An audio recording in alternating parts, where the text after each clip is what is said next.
కరీంనగర్ దిగువ మానేరు జలాశయాన్ని పర్యాటక ప్రాంతంగా తీర్చిదిద్దేందుకు ప్రణాళికలు రూపొందిస్తున్నట్లు ఎమ్మెల్యే కమలాకర్ తెలిపారు. జలాశయం మధ్యలో ఐలాండ్ను సందర్శించిన ఆయన పర్యాటక ప్రాంతంగా తీర్చిదిద్దేందుకు ఉన్న అవకాశాలు పరిశీలించారు. జలాశయం మధ్యలో ఉన్న ఐలాండ్ను కేసీఆర్ ఐలాండ్గా నామకరణం చేసినట్లు చెప్పారు.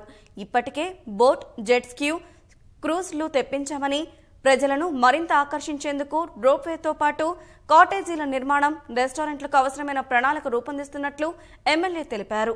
కరీంనగర్కు అతి సమీపంలో ఉన్న ఆ వనరులను గత ప్రభుత్వాలు సద్వినియోగం చేసుకోలేకపోయాయని, తెరాస ప్రభుత్వం పకడ్బందీ ప్రణాళికతో దిగువ మానేరు జలాశయాన్ని పర్యాటక ప్రాంతంగా తీర్చిదిద్దుతోందని కమలాకర్ వివరించారు.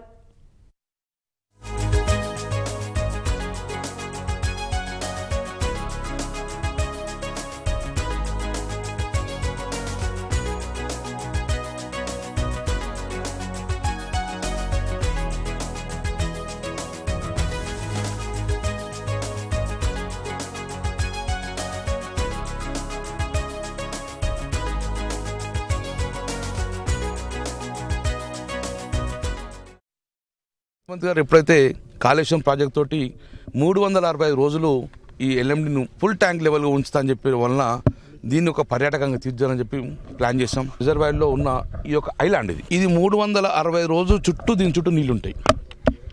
దీనికి ఈరోజు మేము కేసీఆర్ ఐలాండ్ అని నామకరణం చేస్తున్నాం. దీని మొత్తాన్ని కూడా యాజ్ ఇట్ ఈజ్గా ఎలాంటి ఇబ్బంది లేకుండా దీని మీద సుమారు 20 నుంచి 25 కాటేజీలు వస్తాయి, రెస్టారెంట్లు వస్తాయి, కొంచెం పార్క్స్ వస్తాయి. ఇలా ఇవన్నిటితో తీర్చిద్దామని చెప్పి వెంటనే ప్రపోజల్ గౌరవ ముఖ్యమంత్రి సబ్మిట్ చేస్తాం.